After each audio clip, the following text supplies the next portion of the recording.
So this one's complicated. A body that remembers before the mind allows it. A woman who came to Korea to disappear. And a man who's been numb for 3 years. Let's see if they survive each other. Amina's hands found the knot in his lower back immediately. Deep, old, the kind of tension that had turned into bone. She pressed. Han Junseok inhaled sharp. Pain level. 5. Liar, that was a 7, maybe an 8. The clinic smelled like eucalyptus and money. Floor-to-ceiling windows overlooking Gangnam. Marble floors that echoed when she walked. She'd been 17 minutes late, and the receptionist had looked at her twice. Once when she walked in wearing scrubs instead of designer bags, once when she said her name. Kolesesai. Like she couldn't believe a black woman was there for work. Now Chairman Han, not Mr. Han, not her patient, Chairman lay face down on the table. Black shirt discarded, scars starting at his left shoulder. Surgical. Then older ones across his ribs, a burn on his lower back that had healed wrong. Amina adjusted pressure, worked around the scar tissue, felt the muscle resist, then start to give. His breathing changed. Not relaxing, the opposite. His shoulders locked, his hands gripped the edge of the table. She kept working, monitored his breath, watched the way his spine curved when she hit certain points. Then, his whole body went rigid. Not pain. Something else. Stop. Korean, fast, sharp. Her hands lifted immediately. He was off the table before she could ask what happened, grabbing his shirt, not looking at her. Session's over. We've been going for 12 minutes. I said it's over. He buttoned his shirt wrong, didn't fix it, just grabbed his jacket from the chair and walked to the door. Hand on the handle, stopped. Didn't turn around. Same time Thursday. Then he was gone. Amina stood there, oil still on her hands, eucalyptus still in the air. She looked at the table, at the indent where his body had been. At the way the sheet was twisted, like he'd been fighting something. The file had said difficult case. Han Junseok, 38, CEO Han Industries. Chronic lower back pain, 3 years. Numbness in legs intermittent. 6 previous physical therapists. The difficult part was underlined. Now she knew why. If you're still here, you're my kind of listener. Hit subscribe, because when the truth shows itself, I want to know what you think in the comments. Amina didn't tell the clinic director what happened. She wrote up the session like it was normal. 12 minutes of deep tissue work, patient responsive, recommended continued treatment. She didn't mention that he'd switched languages, didn't mention the way he'd left, didn't mention that his breath had changed in a way that had nothing to do with pain. She went home, took the subway back to Itaewon, walked past the bars already filling up with soldiers and English teachers and people who'd come to Korea thinking it would be different. Her apartment was on the 4th floor, no elevator. She counted steps because her legs were tired and counting made it easier. 43 steps, same as always. Inside, she dropped her bag, kicked off her shoes, stood in the dark for a second because turning on the light meant dealing with the pile of bills on the counter. Her phone buzzed. Clinic Director Moon, Chairman Han has requested you for all future sessions. Amina stared at the message. Read it twice. Requested. Not demanded, not requires. Requested. She sat on the edge of her bed. Springs complained. The couple next door was fighting again. Korean and English and something that sounded like Tagalog all tangled together through the walls. She thought about the way he'd left. About the 12 minutes. About the fact that she'd done this job for 6 years, and she knew the difference between pain response and something else entirely. Her phone buzzed again. Marcus, you still alive over there? She smiled, typed back. Barely, how's Mom? Same, asking when you're coming home. Tell her when I can afford the ticket. She says you're being stubborn. She's right. Love you. Love you too. She set the phone down, looked at the ceiling, at the water stain that had been there when she moved in and would be there when she left. Thursday was in 2 days. She didn't know if she wanted it to come faster or slower. Thursday came. Late September now, the humidity finally breaking. Amina showed up on time. The receptionist smiled this time. Actual warmth. Chairman Han is already in the treatment room. Different energy. Like Amina had passed some test she didn't know she was taking. She walked down the hallway. Same eucalyptus, same marble, different feeling. The door was open. Han Junseok stood by the window. Same black shirt, same posture. He turned when she entered. "You're early. You're already here." Something almost smiled in his eyes, didn't reach his mouth. He moved to the table without being asked, started unbuttoning his shirt. Amina set her bag down, washed her hands, warmed the oil. "Same area?" she asked. "Yes." He lay face down. She started where she'd stopped last time. Same knot, same resistance. His breathing was controlled, deliberate. She worked deeper, felt the muscles start to release. Then again. The shift. His breath caught, his hands gripped the table. But this time, he didn't tell her to stop. This time he stayed. Amina felt it. The heat. The way his body responded in a way that had nothing to do with relaxation and everything to do with waking up. She kept her hands steady, professional, monitored his breathing like this was normal. It wasn't normal. They both knew it. The clock on the wall ticked. Outside, Seoul hummed, indifferent. 10 minutes passed, 15, 20. When she finished, he didn't get up immediately.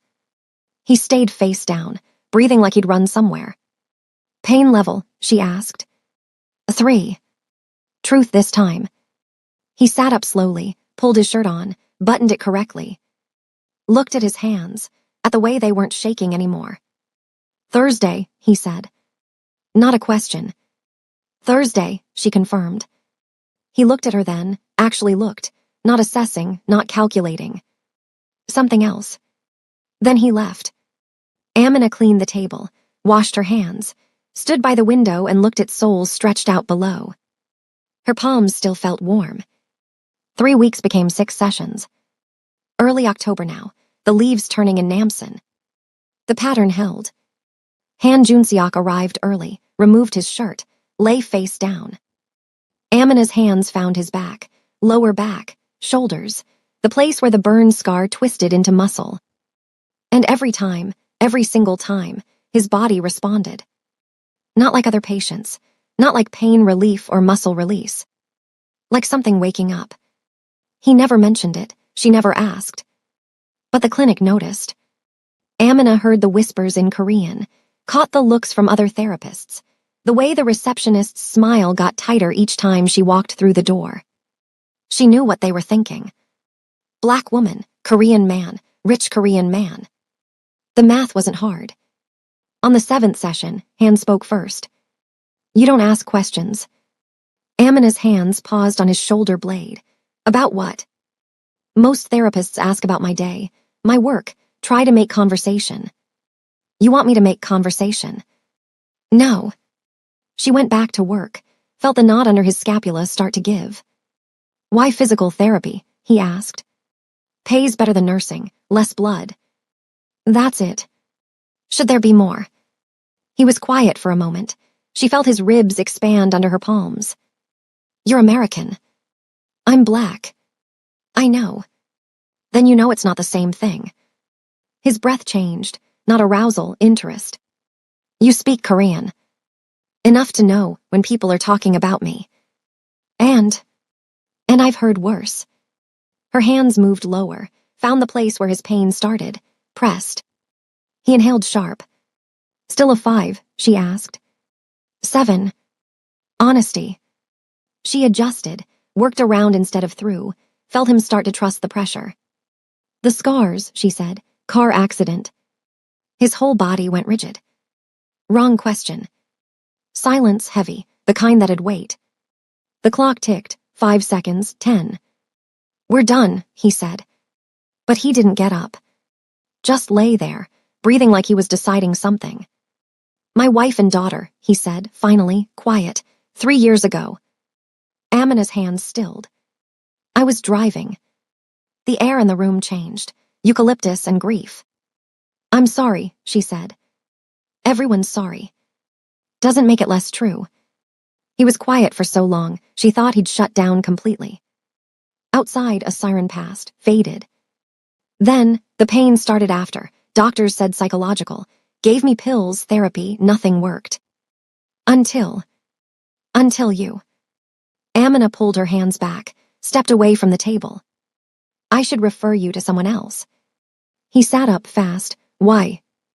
Because this isn't. She stopped, started again. What's happening here isn't standard treatment. It's working. That's the problem. He looked at her, really looked, the same way he had after the second session, like he was seeing something he hadn't expected to find. I'll pay double. This isn't about money. Then what is it about? She wanted to say boundaries, ethics, the way your body only responds when I touch you and we both know what that means.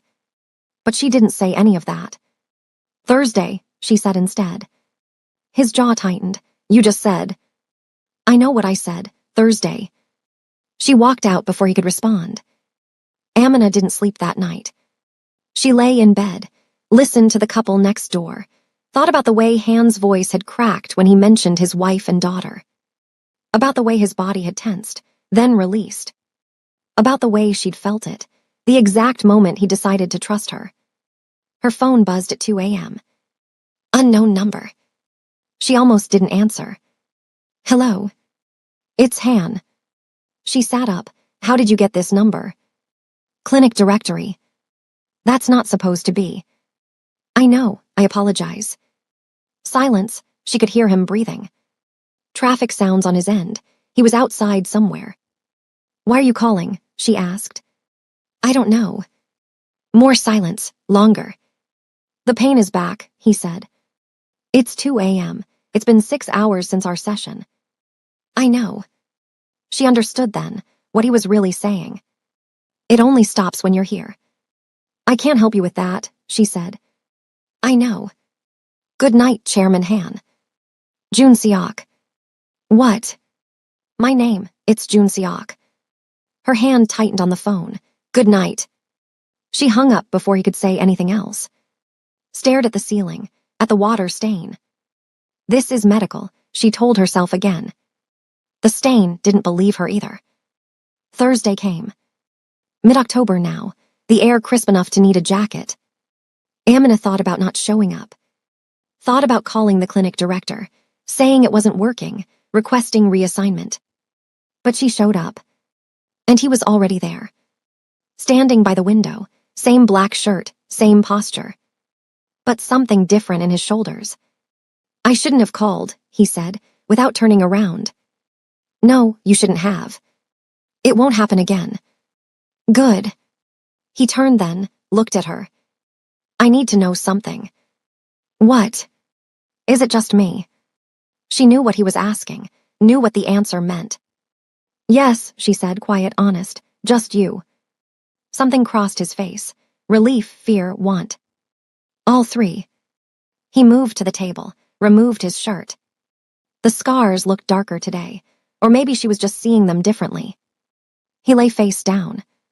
She warmed the oil between her palms, moved to the table. Her hands found his back. And this time when his breath changed, when his body responded, when the heat built between her palms. This time she felt it too. Not professional, not detached. Wanting. She pulled back. I can't do this. He sat up.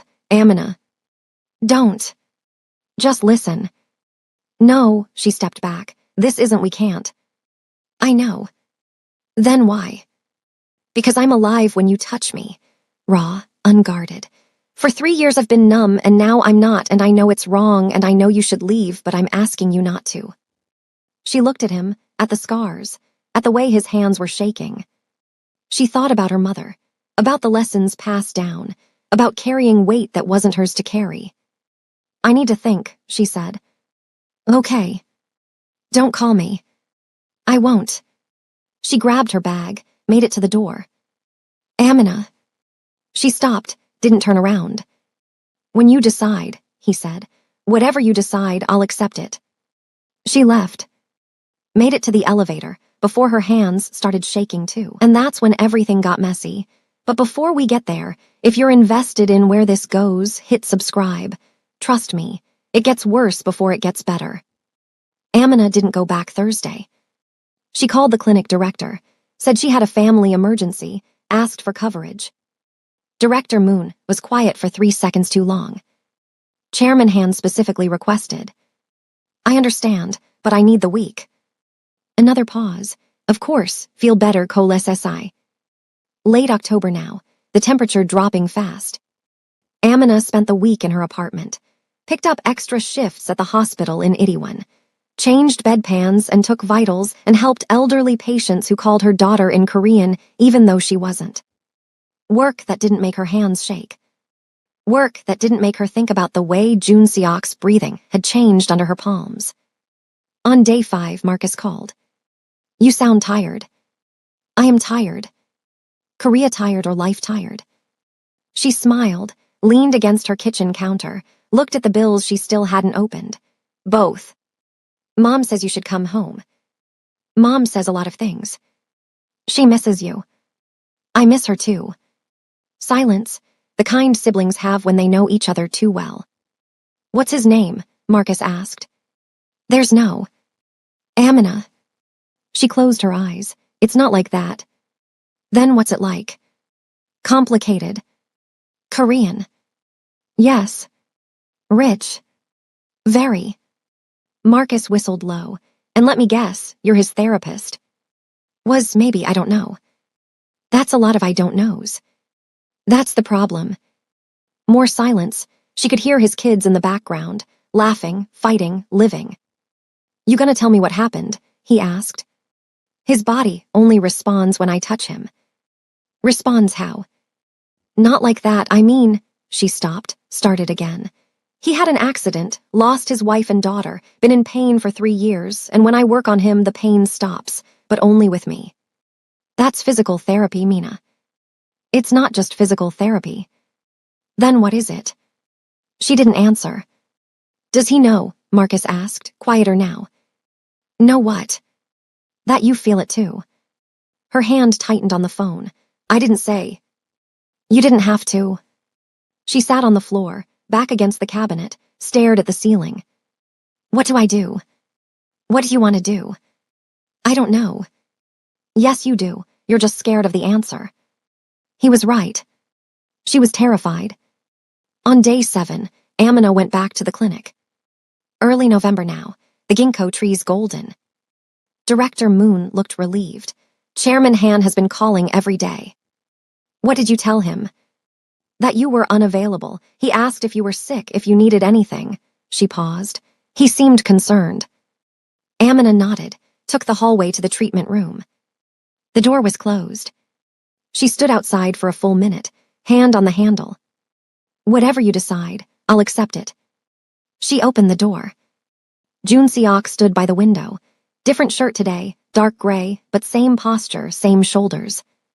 He turned, saw her. Something in his face broke, then locked back down. "You came back." "I said I needed to think." "And?" She closed the door, set her bag down, didn't move closer. "We need rules." His jaw tightened. "Okay." "No calling my personal number." "Agreed."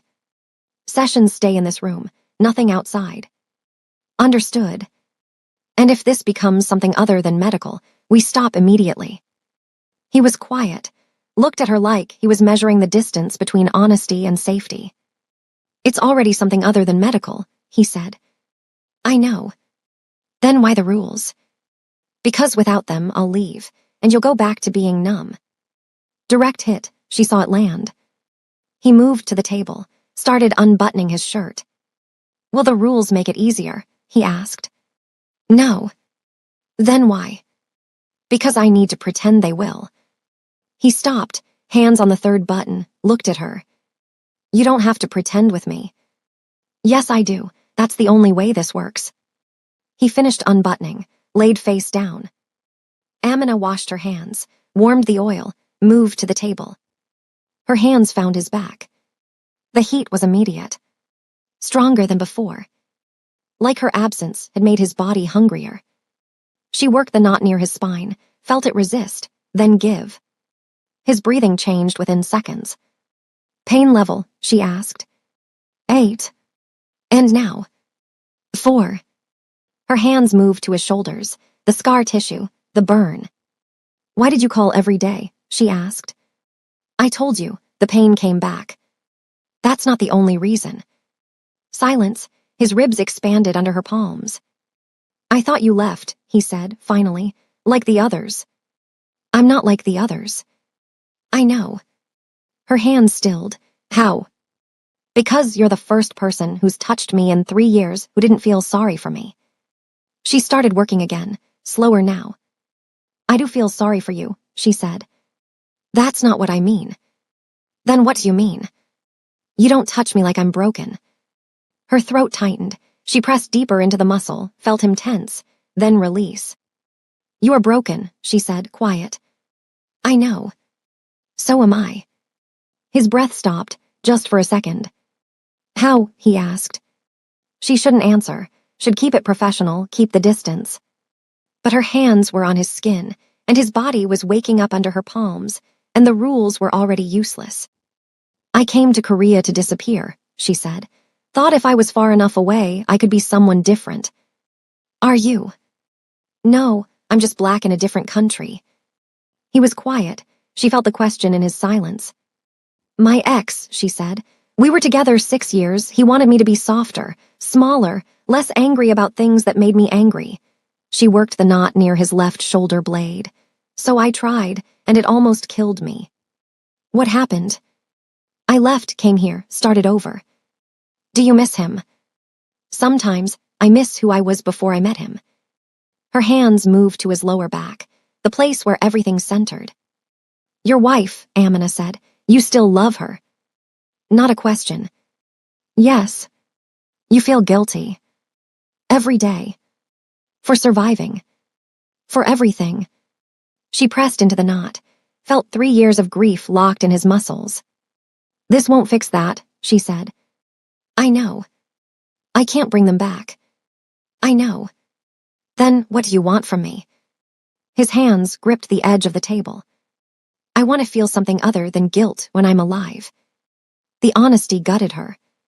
She kept working, kept her hands steady even though everything else was shaking. 20 minutes passed, 30. When she finished, she stepped back, cleaned her hands. He sat up slowly, pulled his shirt on. Looked at her. Thursday, he asked. She should say no, should refer him to someone else, should walk away before this became something neither of them could take back. Thursday, she said. The pattern shifted. Not the sessions, those stayed the same. Amina's hands, Jun Seok's body, the heat between them. But the talking started. Small things at first. He asked about her family. She told him about Marcus. About her mother, who called every week asking when she was coming home. She asked about his company. He told her about buildings and contracts and people who bowed when he entered rooms. They didn't talk about his wife, or her ex, or the way his body responded only to her touch. They circled around it, like it was something wild they both knew was there but couldn't name. Mid-November now, the first frost.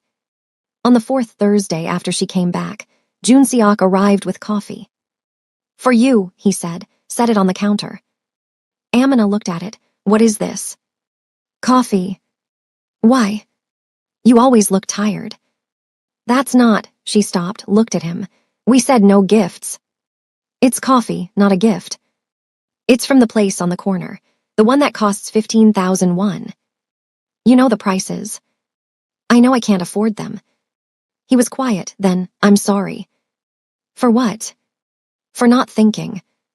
She picked up the coffee, smelled it, rich, perfect, exactly how she liked it. How did you know my order? I asked the receptionist. You asked, she set the coffee down. Jun Seok. It's just coffee. No, it's not. He looked at her. You're right, I'm sorry. But he didn't take it back. And she didn't throw it away. She drank it during the session, while her hands worked his back, while his breathing changed. while they both pretended this was still just medical. On the 6th Thursday, Amina saw the woman. Not in the clinic, outside. She was leaving, walking to the subway, and there was a woman standing across the street. Korean, maybe 50, designer clothes, hair pulled back severe. Staring at the clinic entrance. Their eyes met. The woman's face hardened. Then she got into a black car and left. Amina felt it in her spine. Recognition, warning. She didn't mention it to Jun-seok. But the next Thursday, he was different. Late November now, winter settling in. Tense, distracted. Pain level, she asked. 7. Her hands worked, nothing changed. 8, he said. She pressed deeper. What happened? Nothing. Jun-seok. My mother visited. Amina's hands stilled, and she asked about my physical therapy. What did you tell her? The truth, that it's helping. Did you mention me? Silence. Amina stepped back. What did she say? It doesn't matter. Yes, it does. He sat up, looked at her, something angry in his eyes, not at her, at himself. She said I was being disrespectful to my wife's memory. The words landed like stones. Because of me, Amina said. Because she doesn't understand. Doesn't she? He stood, too fast. You think this is about? I think your mother saw a black woman leaving your clinic and made assumptions. Amina. Am I wrong? He opened his mouth, closed it. No, he said finally, you're not wrong. She picked up her bag, started for the door. Where are you going? This was always going to end like this. Nothing is ending. Your mother thinks I'm disrespecting your dead wife. The clinic staff thinks I'm sleeping with you. And you, she stopped, turned around. You only come alive when I touch you, and we both know that's not sustainable. I don't care. You should. Why? Because I do. The room went silent. Jun-seok stared at her. You care. Not a question. Amina's hand tightened on the door handle. I shouldn't. But you do. That's the problem. He moved toward her, not touching, just close enough that she could smell his cologne, something cedar and expensive. What if I don't want you to stop? He asked. What if I have to? Why? Because I know how this ends. How? With me loving someone who can't love me back, because I'm not the one he lost. Direct, brutal, true. Jun-seok flinched like she'd hit him. That's not. Yes, it is. She left before he could finish. Amina didn't go back. Not Thursday, not the Thursday after. December now, soul cold enough to hurt. She picked up shifts at the hospital, doubled down on other clients at the clinic, avoided the hallway that led to the treatment room with floor-to-ceiling windows. Director Moon didn't ask questions. Just reassigned, chairman hand to another therapist. Amina heard about it through the whispers. The receptionist told the intake coordinator, who told the massage therapist who worked the room next to hers. He lasted 20 minutes with the new therapist. Left, hasn't been back. Amina told herself she didn't care. Told herself it was better this way. Told herself while she lay in bed at 2 a.m. staring at the water stain on her ceiling, while her hands remembered the exact location of the knot in his lower back, while she thought about the way his breathing had changed under her palms. You don't touch me like I'm broken. She went to work, came home, ignored the missed calls from numbers she didn't recognize. On day 12, Marcus called. You okay?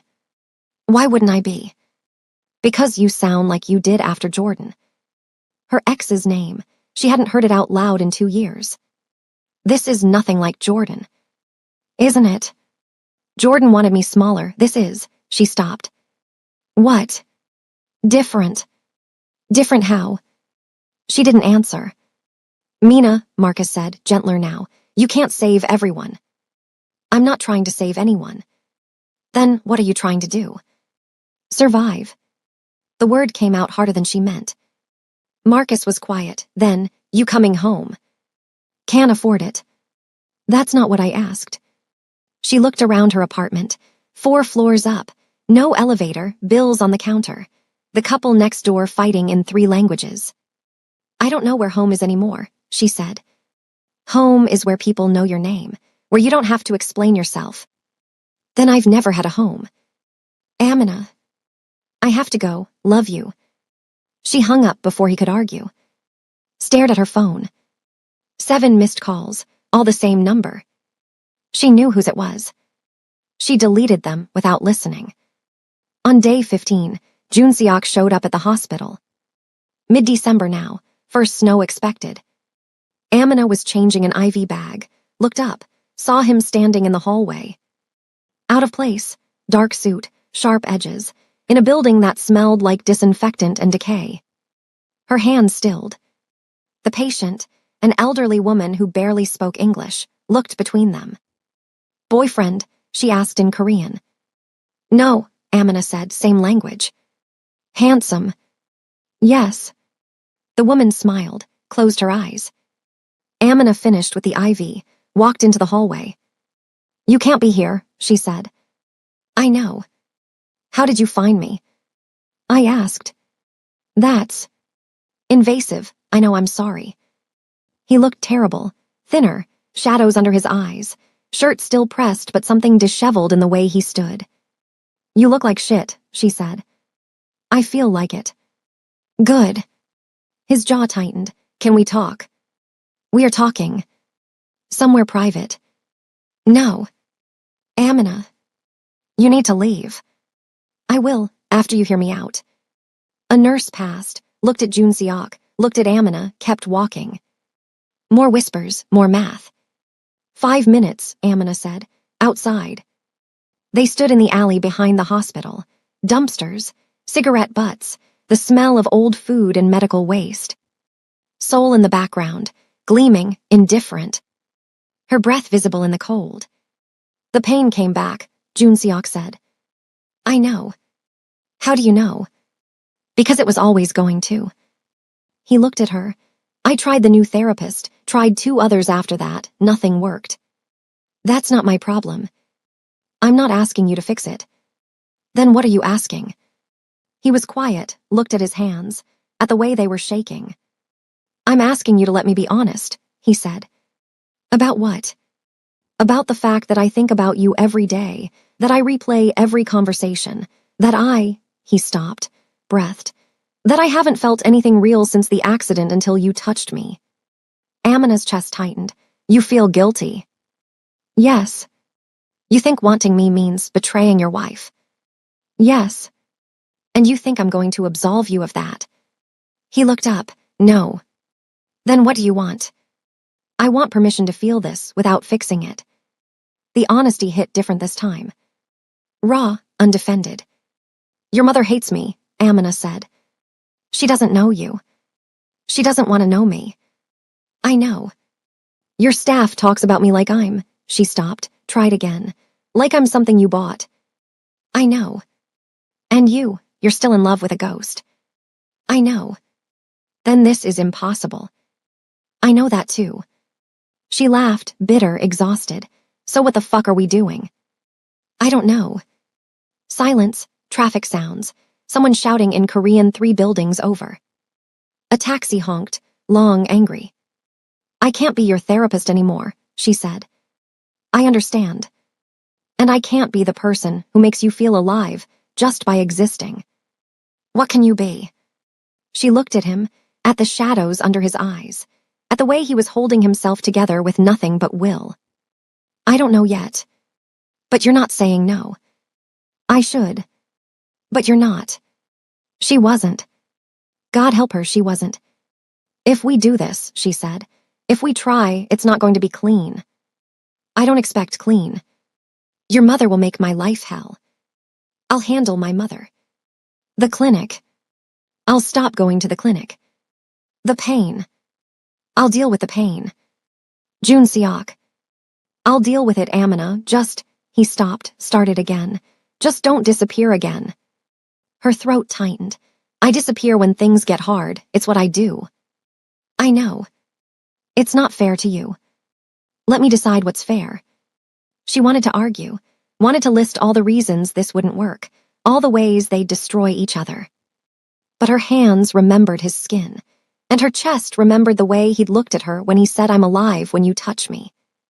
"Coffee," she said. "What?" "If we do this, we start with coffee, somewhere public, no treatment rooms, no power dynamics." "Okay." "And you don't get to use money to fix things."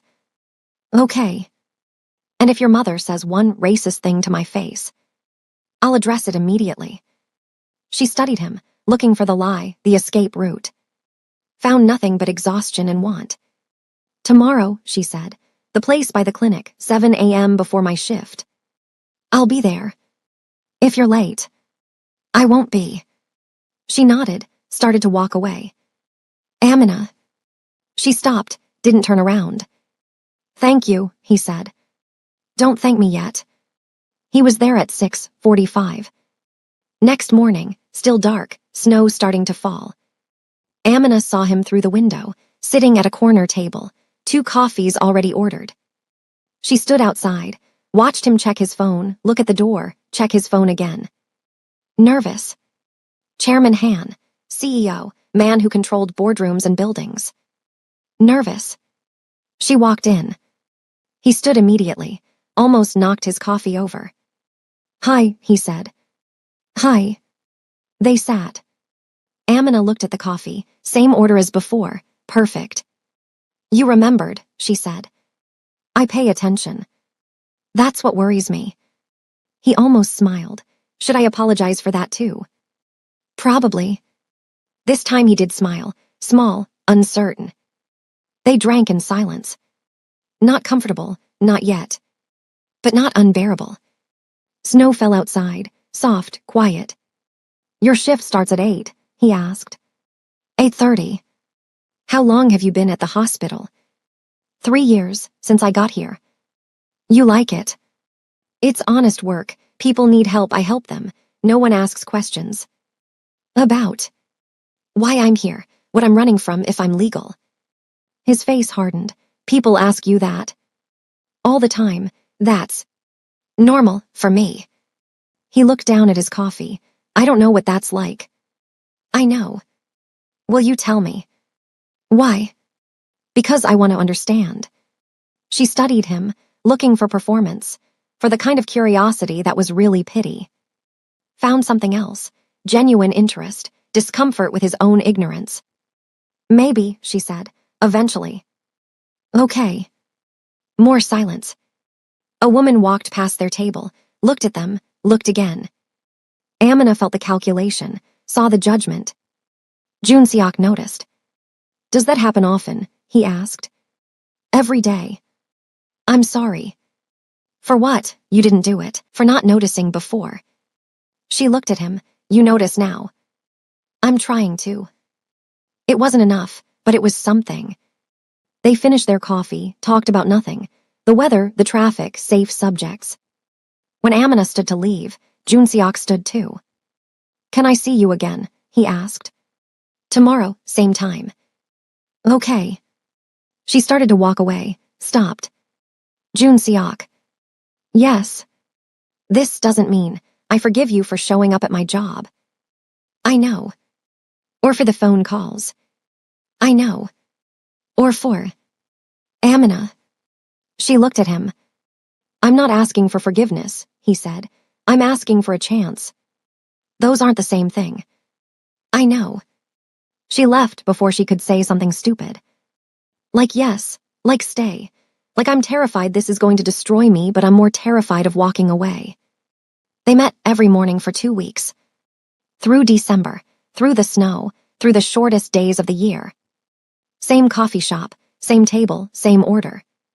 Conversation came easier. He told her about growing up with expectations, about the weight of a family name, about learning to lead before he learned to live. She told him about being the only black girl in rooms full of white people, about code switching so much she forgot which version of herself was real, about coming to Korea and realizing she just traded one kind of invisible for another.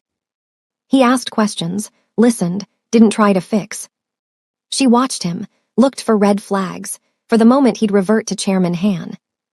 Saw glimpses, The way he expected service without asking. The way he didn't check prices. The way people moved around him like water around stone. But he was trying. She saw that too. On day 16, he said, "My mother wants to meet you." Christmas week now, the city strung with lights. Amina set her coffee down. "No. I told her about us. There is no us yet. I told her I'm seeing someone. Did you tell her I'm black?" Silence. June Seok. She knows. And she has concerns.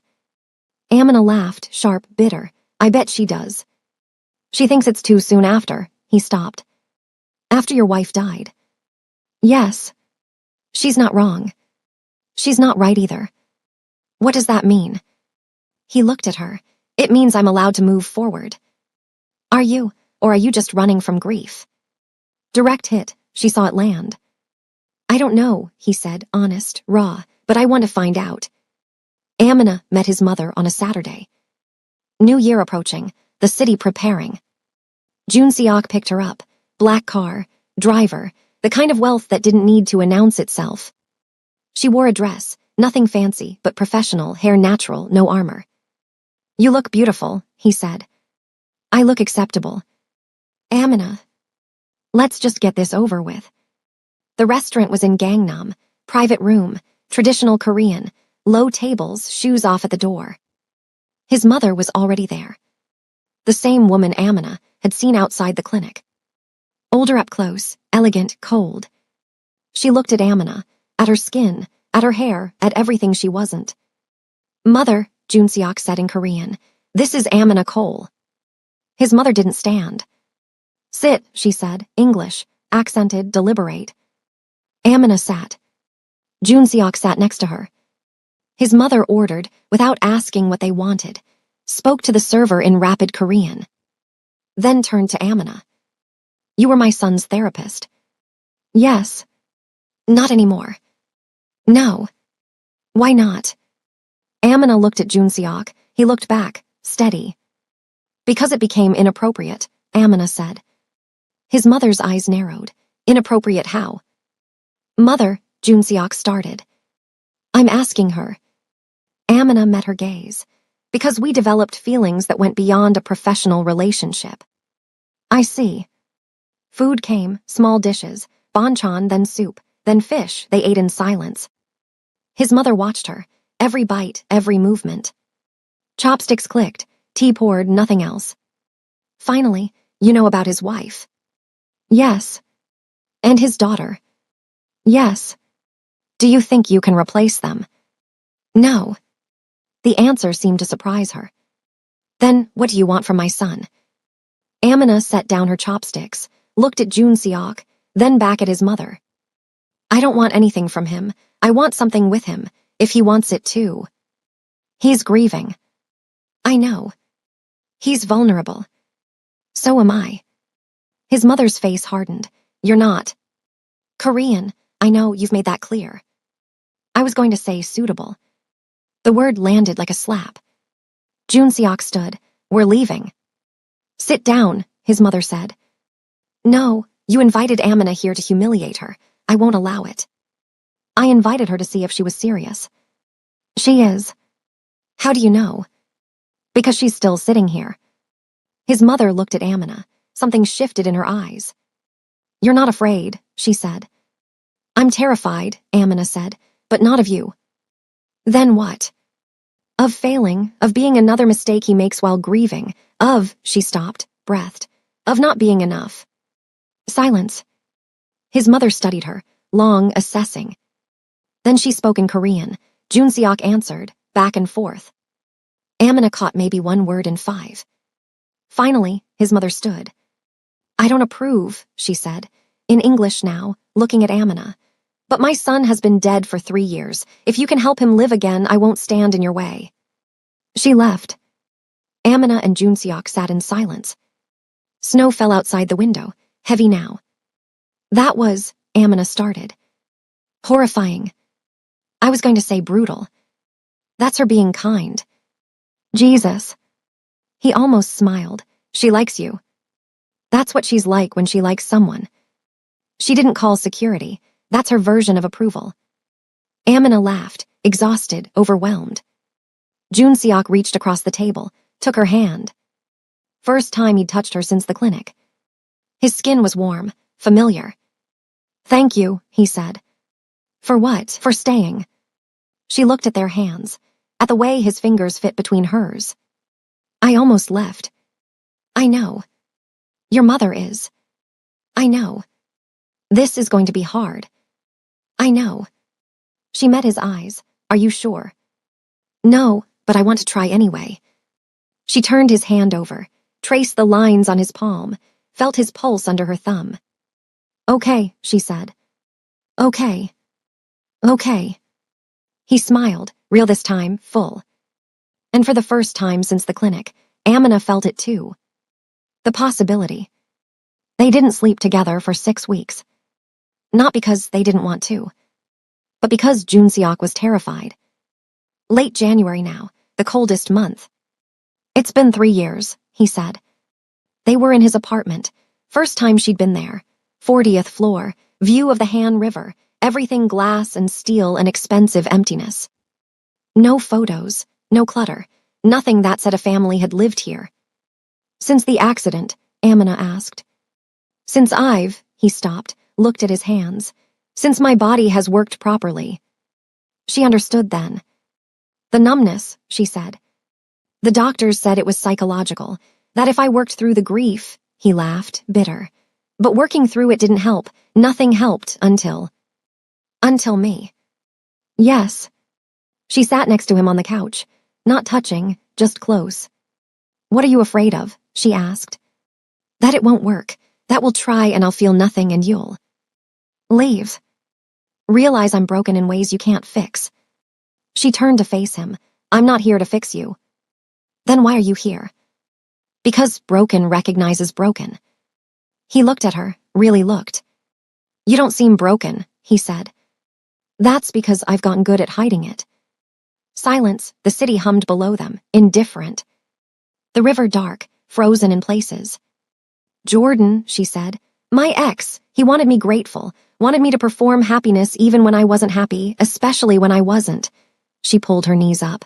"So I did, for 6 years, until I forgot how to feel anything real." "What happened?"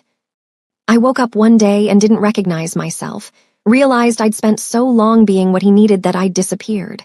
She looked at the river, at the lights reflecting on ice. "So I left, came here, thought distance would help." "Did it?"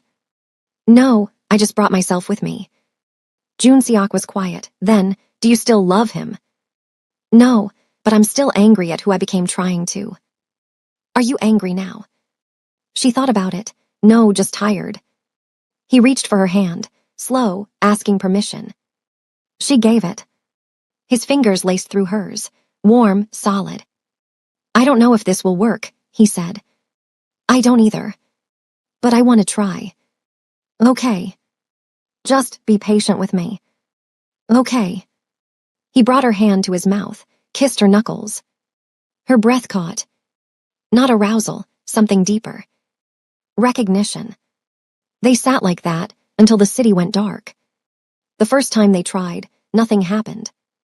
Amina's apartment, smaller, more lived in, the water stain still on the ceiling.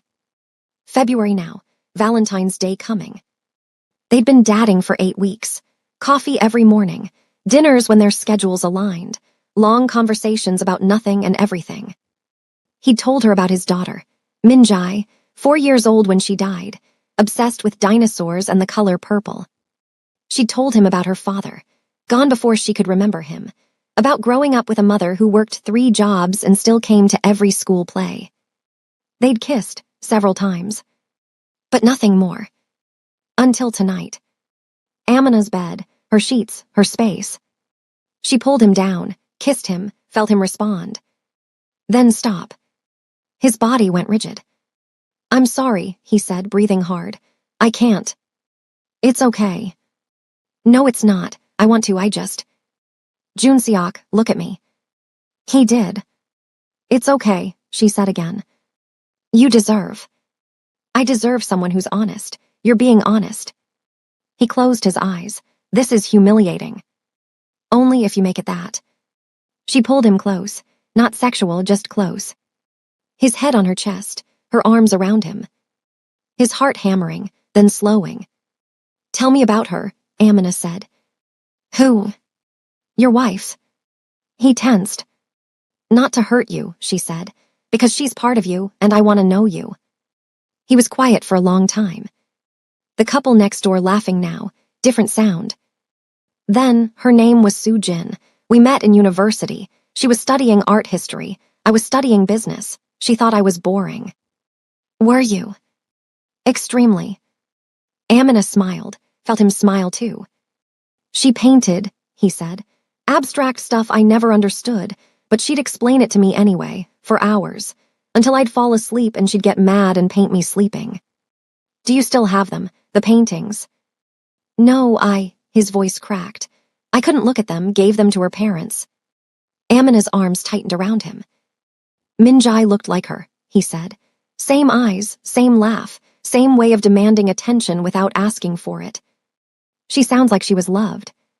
So much, too much maybe. No such thing, he turned, looked at her. How are you not angry? He asked.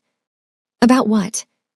That I'm here, in your bed, talking about my dead wife instead of performing for you. He flinched. I'm not Jordan, she said. I don't need you to be someone you're not. What do you need? This, honest, even when it's hard. He kissed her then, soft, grateful. Nothing else happened. They fell asleep tangled together. Amina woke at 3 a.m., felt him shaking. Nightmare. She woke him gently, held him while he came back. Same one, she asked. He'd told her about the dreams, the crash, the sound of metal, the silence after. Yes. You want water? No, just stay. I'm not going anywhere. He believed her. She felt it in the way his breathing slowed, in the way his body relaxed against hers. This is what it means, she thought, not the sex, this. They tried again 3 weeks later. His apartment this time. Late February, spring starting to threaten. Different energy, he was calmer, less afraid. I saw someone, he said, a therapist, about he gestured vaguely. And? She said I'm holding on to grief, because letting go feels like betrayal. What do you think? I think she's right. So I'm trying to let go without forgetting. Amina kissed him. That's all you can do. This time was different. Slower, more present. He touched her like he was learning a language, hesitant, careful. She let him, didn't rush, didn't perform. Just existed.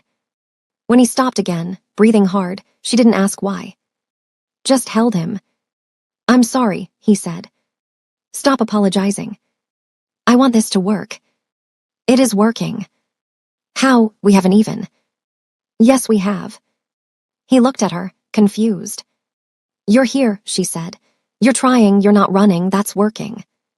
His eyes filled. He didn't cry, but close. I don't deserve you, he said. Probably not, but you're stuck with me anyway. He laughed, wet, exhausted. They fell asleep again. No sex, but closer somehow. It finally happened on week 12. Amina's apartment. The couple next door fighting in 3 languages, water stain on the ceiling. March now, cherry blossoms starting. Nothing romantic, nothing planned. They were just talking, about work, about his mother who'd called to ask when they were getting married. What did you tell her? Amina asked. That we've been dating for 3 months. And? She said that was long enough. Amina laughed. Your mother is something else. She likes you, in her way. Her way is terrifying. He smiled, kissed her, not deep, just affection. Then again, deeper this time. She responded, felt him respond. And this time he didn't stop. Hesitant still, uncertain. But present. She guided him, slow, patient. When he finally pushed inside her, his whole body shook. Okay, she asked. Yes, God, yes. Relief, pure relief in his voice. They moved together, awkward at first, then finding rhythm. Not explosive, not fireworks. Just real. Honest. When he finished, he collapsed against her, breathing like he'd run. "I'm alive," he said, laughing, crying. "I'm alive." She held him, felt her own tears on her face. "Yes, you are." Things got complicated after that. Not bad, just real. Spring came, the city bloomed, the air warmed. The honeymoon phase ended, the cracks showed. Jun Seok worked too much, canceled dinners, showed up exhausted and distracted. Amina pulled back when he did, old habit, protecting herself. They fought about small things, his mother, her schedule, the way he still couldn't say "I love you" without it sounding like an apology. April now, rain season approaching. On month 6, Amina came home to find him sitting outside her apartment. "You don't have a key," she said. "I know. How long have you been here?" 2 hours. She unlocked the door, let him in. He looked terrible, suit wrinkled, hair disheveled. "What happened?" she asked. "I went to the cemetery today." She stilled, alone. "Yes. Why didn't you tell me?" "Because I needed to do it alone." She sat next to him. "How was it?" "Hard, but..." He stopped, started again. "I told them about you." Her chest tightened, and I apologized for being happy. "Jun Seok." "Let me finish." He looked at her. "I apologized, but I didn't take it back. Being happy, being with you." His voice cracked. I think that's what moving forward means. Carrying them with me instead of staying in the past with them." Amina took his hand. "That's really brave." "It doesn't feel brave. It feels selfish." "It's both." He leaned into her, exhausted. "I love you," he said. Not an apology this time, a fact. "I know," she said. "You're not going to say it back. Not until you stop feeling guilty about it." He laughed, sad. "That might take a while." "I've got time." Marcus visited on month 8. Early June, summer settling in. Flew in for a week, met Jun Seok at a restaurant in Itaewon. Amina watched them size each other up. What was Jun Seok? Boyfriend felt too small, partner felt too formal. "So you're the one," Marcus said. "I am," Jun Seok said. "You treating her right?" "I'm trying." "That's not what I asked." "Marcus," Amina started. "No," he can answer. Jun Seok looked at Marcus. "Your sister deserves someone who shows up, who doesn't make her carry pain that isn't hers, who sees her." He paused. "I'm not always that person, but I'm learning to be." Marcus studied him, long, assessing. Then nodded. Good enough. They ate, talked. Marcus told embarrassing childhood stories. Jun Seok listened, actually listened. After dinner, Marcus pulled Amina aside. "He's different than Jordan." "I know." "You happy?" She thought about it, getting there. "That's honest." "It's all I got." Marcus hugged her, tight. "I'm proud of you." "For what?" "For not running." On month 10, Jun Seok's mother invited them to dinner. Late July, monsoon season, rain every afternoon. Family dinner, his sisters, their husbands, children running everywhere. Amina was the only non-Korean person there. The only black person. Everyone was polite, overly polite. His younger sister spoke English, asked about America, about her work. His older sister barely acknowledged her. The children stared. Jun Seok stayed close, translated when needed, intercepted when his mother's comments got too sharp. After dinner, Amina escaped to the balcony. Rain had stopped, city wet, gleaming. His older sister followed. "You won't last," she said, no preamble, just fact. Amina turned. "Excuse me." "With my brother, you won't last." "Why not?" "Because you're too different. You don't understand our culture, our expectations, and she stopped, looked back at the house. "He's still grieving, you're just a distraction." The words should have hurt. Maybe they did. But Amina had heard worse. "Maybe," she said, "but that's for him to decide, not you. He won't choose you over family." "I'm not asking him to." His sister looked surprised. I'm not here to replace anyone, Amina said. Not his wife, not his daughter, not his family, I'm just here. And if that's not enough, he'll tell me. Will he? Yes. She said it with more confidence than she felt. His sister left. Jun Seok found her 10 minutes later. What did she say? He asked. That I won't last. His jaw tightened. I'll talk to her. Don't. Amina. She's not wrong. We are different. This is hard, and you are still grieving. But I'm choosing this, choosing you. Are you, or are you choosing not to be alone? He looked